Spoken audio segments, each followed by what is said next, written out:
Hello, hello. Welcome back to Mind Your Hormones. We are talking about a topic that I know you're going to love because we've touched on it before. I always get questions about it. I actually recently put up a post on Instagram all about this, and so many of you saved it, shared it. I was like, okay, I need to do a podcast episode about this because it's so freaking important. And what we're talking about is the ideal cervical mucus pattern that you're going to experience throughout the 4 phases of your cycle. If your hormones are balanced, obviously we're going to get into that, and when you're fertile and when you're not. So I've obviously done episodes on here to learn how to track your basal body temperature. We talked about the beauty of cervical mucus. We talked about all that stuff. But today we're specifically going to be talking about the pattern that you can expect and what is, I don't like to say what should be going on, but just the ideal cervical mucus pattern if your hormones are balanced out. Okay. So before we get into that, what's really important to note is that if you are on hormonal birth control, you are not going to experience these fluctuations in your cervical mucus, because one of the ways that hormonal birth control prevents pregnancy is by drying you out, is by stopping that cervical mucus from actually happening, because as you're going to learn, if you haven't already known this, cervical mucus is actually required to get pregnant. And if you're like, Corinne, what is cervical mucus? It's exactly what it sounds like. It's things we used to call discharge. Okay. That's what it is, but discharge is a horrible word for it because it's really just such a magical thing. So that is, if you are on hormonal birth control, again, you're not going to experience it. Obviously, if you are on it, it's really cool to still learn this information because I'm sure you're going to want to get off of it one day, especially if you've learned some things about it on this podcast, which please don't just stop without prepping your body. I got you. I have so many programs to support you through that, but we'll talk about that later. Okay. For right now, what you need to know before we actually go into the patterns is that cervical mucus is like the magic sauce when it comes to getting pregnant. Now, if you're listening to this and you're like, Corinne, I have zero interest in getting pregnant, totally fine. It's still really important to know how to track your cervical mucus because it lets you know when you're fertile and when you're not. So again, if you are someone who's not on hormonal birth control, but you don't want to get pregnant, it's really important to know how to track the cervical mucus pattern. And even if you are on it right now, but you're like, I know I want to stop it, but I definitely am not going to want to get pregnant yet. You need to know this information. Okay. But when it does come to pregnancy, cervical mucus is magic, okay, for many reasons. Number one is it creates the perfect pH environment for sperm to stay alive. If it wasn't for our cervical mucus creating that environment for the sperm would not be able to stay alive. It also filters out abnormal sperm, so it doesn't let any of that into, it doesn't carry any of the abnormal sperm to the egg. It carries the sperm to the egg. That's the other thing that it does, but it filters out the abnormal sperm and it keeps the sperm alive for up to 5 days, which is why it's so freaking important when you are trying to get pregnant to know when your fertile cervical mucus is, and to know that you don't have to have sex 24/7 every single day to get pregnant, because the cervical mucus keeps the sperm alive for up to 5 days. Okay.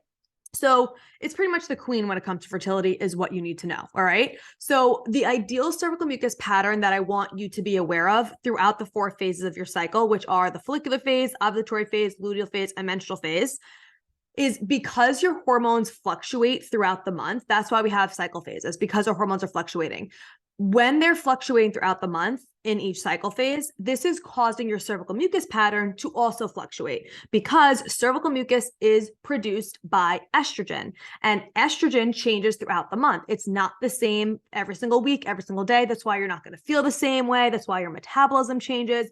That's why your nutrition needs change. That's why your strength changes, your energy levels, literally all of it, which again, I have other podcast episodes on your cycle phases, so we're not going to get into that at this moment. But the major shift that you're going to notice because of these fluctuating hormone levels when it comes to cervical mucus, and this is if your hormones are balanced out, okay, is the presence of cervical mucus before you ovulate. And we're going to talk about the 2 different types of cervical mucus, and then the absence of it after you ovulate. That is the major shift that you want to see. You want to see the cervical mucus before you ovulate, and then you want to see it go away after you ovulate.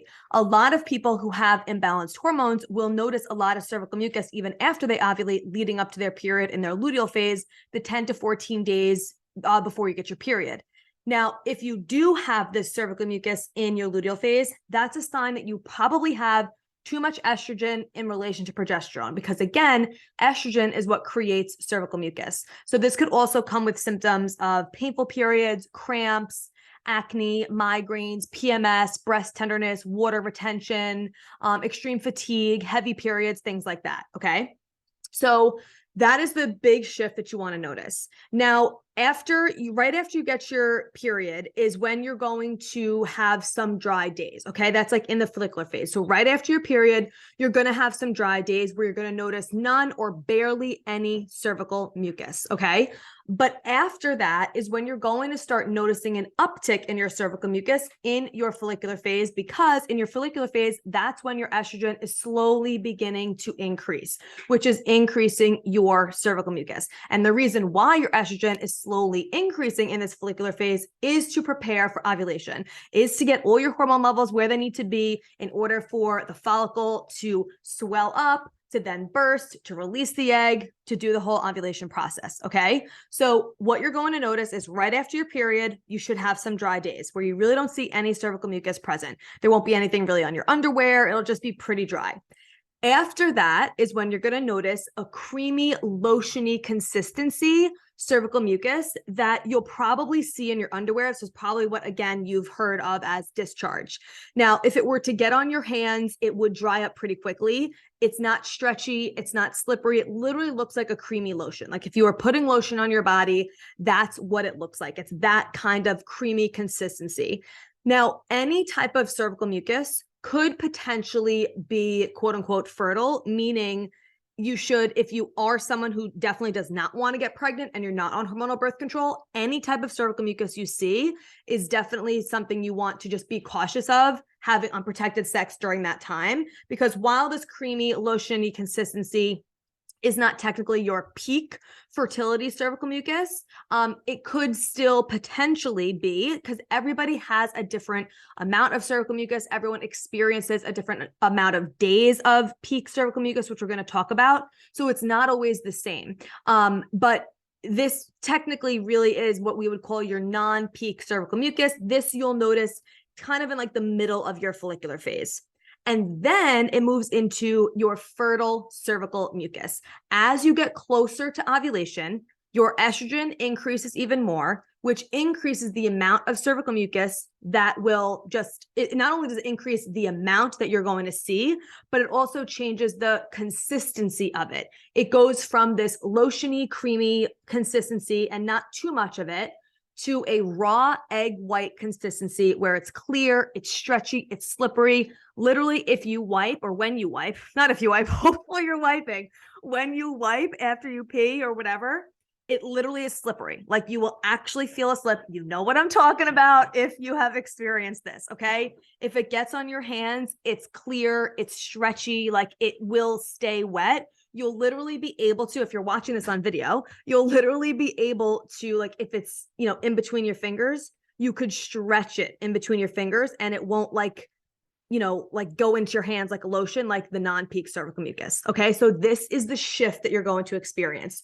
When you notice this shift, this is when you know you're getting closer to ovulation, because your body is super freaking smart and it knows that in order for you to get pregnant, you need to have this cervical mucus present. You need to be able to have this present so that the sperm could stay alive. The sperm could come in there and get carried to the egg. It keeps it alive for 5 days. It gets the abnormal sperm out of there. Like, it is so freaking important to have this. Literally, it is required to get pregnant.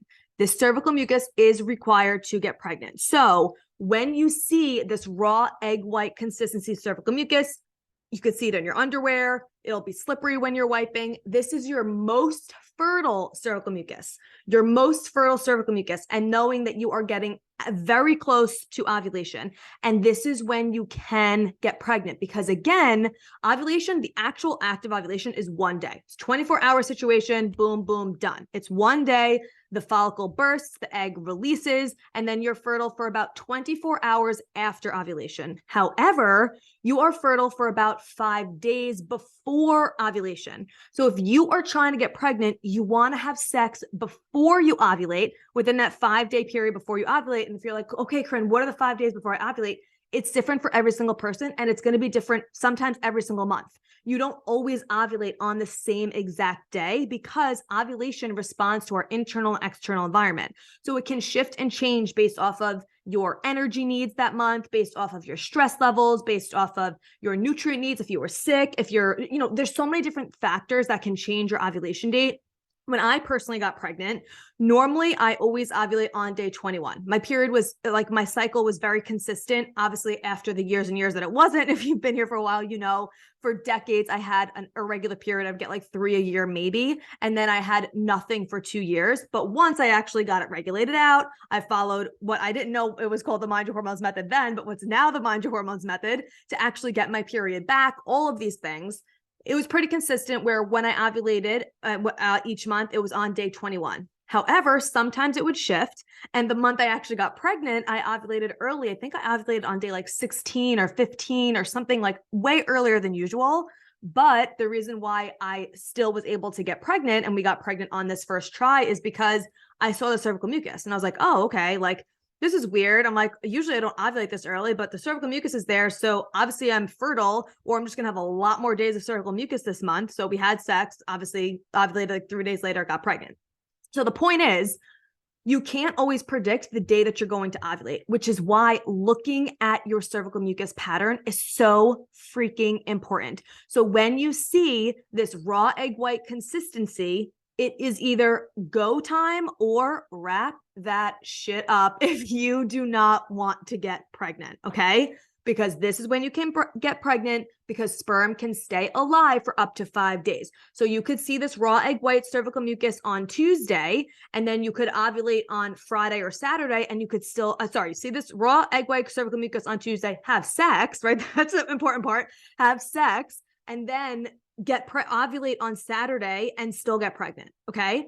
Now, what's important to note is that, again, any cervical mucus has the potential to be fertile and you can get pregnant. So if you are someone who does not want to get pregnant and you're not on hormonal birth control, even if you see the the creamy lotiony consistency, while you most likely will be further enough away from ovulation when you see that, it's still really important to be cautious, especially when you're in the beginning of learning how to track this and know what's actually going on and really charting it, which I'm going to talk about an easy way for you to do that after. Okay. So just wrap it up just in case until you really learn your patterns. So it's really important to note that. Now, everyone has a different number of days with this peak cervical mucus. When I say peak cervical mucus, I mean your most fertile, the raw egg white consistency cervical mucus. Everybody has a different amount of days because everybody is different. Everybody's hormone levels are different. But usually it will be anywhere from about like 2 to 5-ish days of this peak cervical mucus, with the biggest amount of cervical mucus where you're like, whoa, it is slippery about the day before ovulation. You're going to notice the biggest amount that day before ovulation. Okay. So that's, and again, about 2 to 5 days of that you'll notice before you ovulate, but it's different for every person. You'll kind of learn your pattern as you continuously do this month after month after month. Okay. Now, like I said before, after you ovulate, you're only fertile for 24 hours. So having sex before you actually ovulate, if pregnancy is your goal, is obviously key. And now the cervical mucus is not confirming ovulation. It is letting you know that you are approaching ovulation. But in order to fully confirm ovulation, this is where your basal body temperature comes into play. And this is where you could also check your cervical positioning. Okay. I have other episodes on tracking your basal body temperature, so we could link that below. But it's really important to note that it's not confirming ovulation. It's letting you know you're getting closer to ovulation. And then your basal body temperature, and if you want to check your cervical positioning as well, that is what actually confirms ovulation. Okay. Now, your post-ovulation cervical mucus. After you ovulate, you got the creamy lotion consistency. We'll start from the beginning. You get your period. After your period, you have some dry days. Then you're going to start seeing that creamy lotiony consistency. Then it's going to shift to that raw egg white consistency cervical mucus, where it is, again, that peak cervical mucus where you are most fertile and you want to get after it if you want to get pregnant. Okay. Then you ovulate. After you ovulate, you are going to notice, if your hormones are balanced out, that your cervical mucus dries up. The reason why this happens is because now you have the hormone progesterone on the scene, where beforehand you did not have that, because ovulation produces the hormone progesterone, okay? Progesterone is the hormone that is needed to hold onto and nourish a pregnancy, but it's also, if you're like, oh, I don't want to get pregnant, it's also required for helping your metabolism, your thyroid, your skin, your hair, your nails, your bones, your stress response. It helps prevent endometrial cancer and heart disease and osteoporosis. Like, it is so freaking important. Okay. So this comes on the scene after ovulation. And this is why it's going to, why your cervical mucus is going to dry up, because progesterone is present. And in your luteal phase, the 10 to 14 days before your period, which is the phase after ovulation, your estrogen slowly decreases as you get closer to your period. So this is why your cervical mucus will dry up if your hormones are balanced out. Again, if you do notice a lot of cervical mucus after you ovulate, and you've confirmed ovulation by tracking your basal body temperature, because again, that's really, really important, then this is a sign that you have too much estrogen in relation to progesterone. Again, that could come with PMS, mood swings, migraines, sore boobs, water retention, headaches, cramps, heavy periods, all of that, okay? So that is the typical pattern that you are going to see, all right? And then obviously during your period, it's dry cervical mucus wise, not so much dry blood wise, but you understand what I'm saying, okay? Now, here's an easy way to track your cervical mucus. Now, again, if you want to get pregnant or you want to avoid pregnancy without birth control, it's really important to know how to chart and track your cervical mucus, so you understand your patterns, so you know when you're fertile, so you know when you're not fertile, so you know when to wrap it up or when to get after it, okay? Now, here's an easy way to do it and to track it. Every single time you go to the bathroom, wipe before you actually pee, so that you can see if there's any cervical mucus on the toilet paper. You're going to notice if it's totally dry, you're like, oh, no, totally dry day. Okay, cool. And that will obviously make sense depending on where you're at in your cycle. You wipe, you're like, oh, okay, it's a little creamy, that lotiony. Okay, cool. That's what that is. Then you wipe and you're like, whoa, it is slip and slide over here. You know that is your peak cervical mucus. So you want to wipe before you go to the bathroom. So just habit stack, get into the habit of doing it. You'll forget probably at the beginning, but then once you do it more and more, just like anything else, you'll get used to doing it. Then I want you to make a note in your basal body temperature app, whether you're using Temp Drop, whether you're using Natural Cycles, whether you're just using basal body temperature from Amazon, whatever it is, they come with apps. So you don't have to, write everything down every time you're tracking your basal body temperature, and you can make notes of things. So make a note in your basal body temperature app. Okay, today was dry day. Today's creamy cervical mucus, non-peak again, but still possibly the potential of getting pregnant. So you want to just be cautious if you're someone who doesn't want to get pregnant, or you got that raw egg white consistency, peak baby making cervical mucus, and you just write it in the app. Okay. So it's super easy. You have it all there. You learn your pattern. Over time, you're going to know, okay, I know my cervical mucus patterns. I understand how many days of the raw egg white consistency. I know when it's dry. I know I'm further enough away from ovulation that when it's dry, I'm not going to be getting pregnant. Like, you'll be able to learn all of this.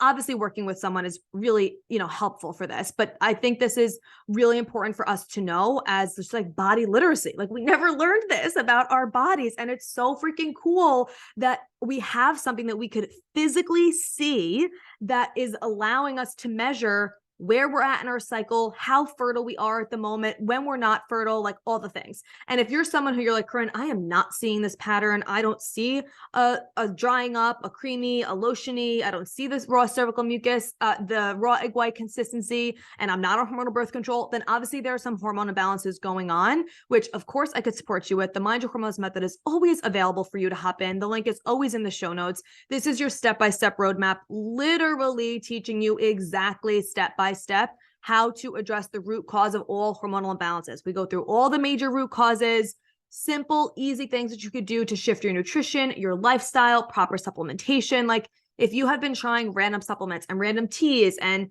trying different workouts or cleanses, or just like trying so many different things and just looking it on Google and trying to follow what this person's doing and what this person's doing, and you're not seeing these results, like, this is the place for you if you really want a natural approach of how to really address your hormone imbalances at the root level for good, for sustainability, for consistency, so you can have a regular period, so you can have a pain-free period, so you can naturally conceive, you can have better moods, you could feel better, your digestion is better, your skin is better, like all the freaking things.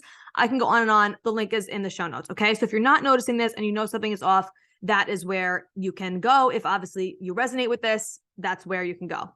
And again, sometimes if you're like, oh, but Corinne, my blood work says everything is normal. Don't even get me started with that. That obviously does not mean that your hormones are balanced, because clearly if you are having these issues, they're not balanced despite what your blood work says. Okay. But we're not going down the rabbit hole today. So anyway, that is your ideal cervical mucus pattern. I would love to know if this resonated with you. Please message me on Instagram at Corinne Angelica. Let me know if this resonates with you. If you're like, oh my God, this is so good, thank you. Share it with a friend who is trying to get pregnant, who's not trying to get pregnant, who just wants to learn more about their body. I am so grateful for you and this community that's continuously growing. I love seeing when you share this, when you tag me, when you message me, because then I know what you're resonating most with, and I could create content that is actually what you are wanting right now and what stage of life you're in. So thank you so much for being here. I hope you loved this one, and I will talk to you soon.